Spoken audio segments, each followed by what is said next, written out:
Peuple de Côte d'Ivoire, bonjour. Je vous invite de prendre votre tabouret et de venir s'asseoir.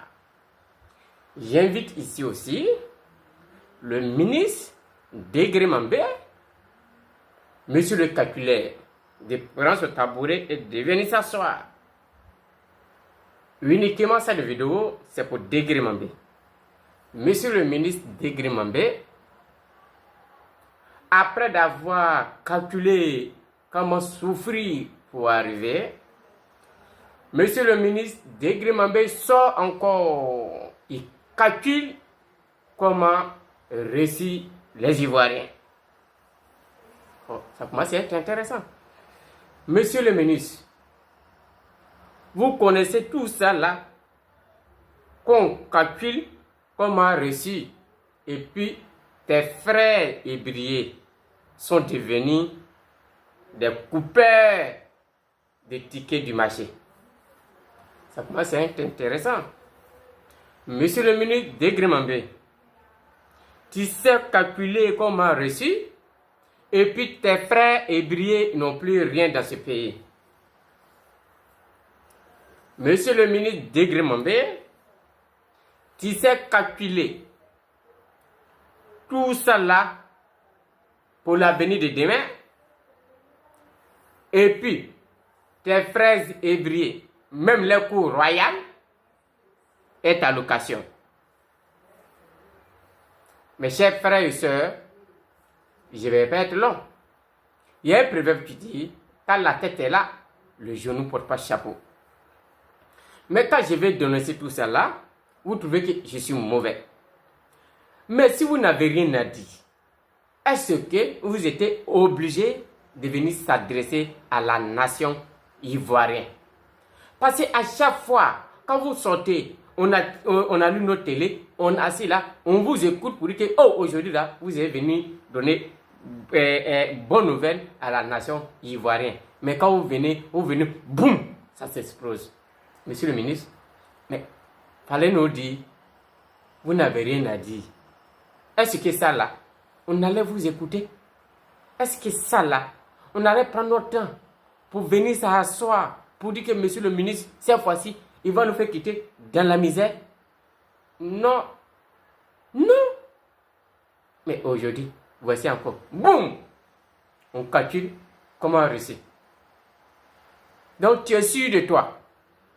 Les postes que tu as, les postes que tu auras ramassé pour te donner là, tu as calculé comme ça pour arriver là-bas. Je te demande de le faire pour tes frères ébriés, car ils n'ont plus rien dans ce pays. Commence ça, mets dans tes favoris pour ne pas perdre. Après d'avoir vous montré une vidéo de Dégré-Mambé, on nous a fait comprendre que ce n'est pas la France qui a attaqué Laurent Gbagbo. Mes chers frères et sœurs, je ne dis pas plus. On écoute Dégré-Mambé et je mets la vidéo de l'autre aussi. Boum, c'est parti pour là-bas. Il vous a présenté des opportunités ou une opportunité pour chacun. Une opportunité. Il faut ajouter à l'opportunité votre volonté de réussir. N'est-ce pas? Donc, opportunité plus volonté. On est d'accord? Dernière chose, à ces deux éléments, il faut ajouter la persévérance. La persévérance. Donc, opportunité plus volonté plus persévérance, le résultat c'est que vous serez parmi les 70% qui vont avoir des emplois en moins de 6 mois et vous serez parmi les 80% qui auront la chose. Voilà. Première. Après d'avoir écouté ça, quand on disait que non, c'est la France qui a attaqué Laurent Gbagbo, ils ont dit c'est archi faux. Le retombé est venu tomber. Quand la tête est là, le genou ne porte pas chapeau. C'est parti pour l'avoir. Il y a une chose dont je me souviens très bien, où j'ai pas appelé à l'aide, mais où je me suis tourné vers lui. C'était à la fin de la crise en Côte d'Ivoire, en 2011. Vous vous souvenez de cette affaire-là? Gbagbo avait refusé le résultat des élections. Ah, mais quand il n'avait pas il y refusé. avait des mercenaires partout dans Abidjan. Et on avait reçu l'ordre. Confirmé par les Nations Unies de faire arrêter les massacres que perpétraient les troupes de Gbagbo contre la population dans le quartier d'Abobo. Menteur, qui est un, menteur. C'est vous-même qui étiez là-bas. Adjamé, dans le quartier d'Adjamé, qui est un quartier qui est plutôt peuplé par des gens du Nord, etc.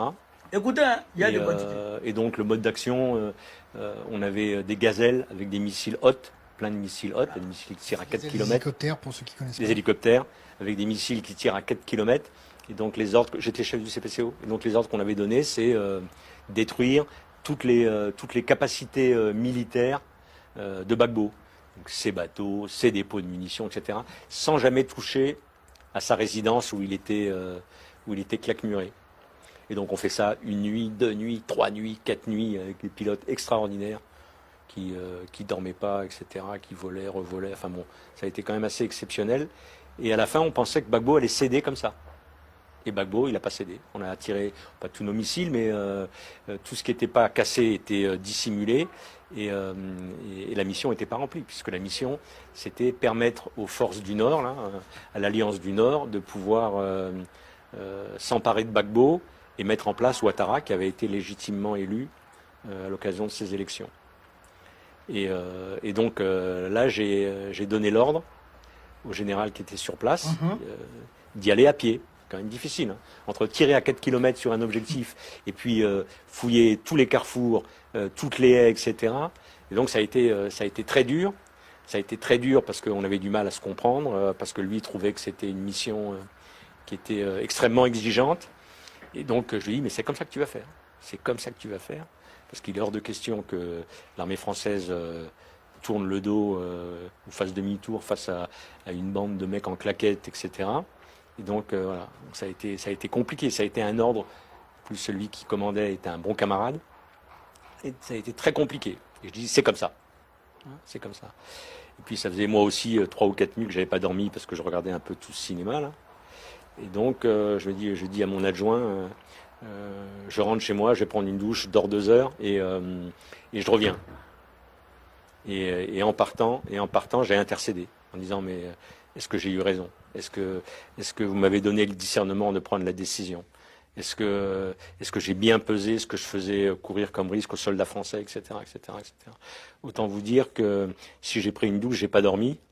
Et 1 heure après, je suis revenu avec la tête dans les épaules. Le CPCO, il fallait descendre sous terre, avec la tête dans les épaules, en me disant mon Dieu, aide-moi ou mon Dieu, pardonne-moi. Et quand je suis arrivé, pas un soldat avait été blessé et Gbagbo avait été fait prisonnier. Donc oui.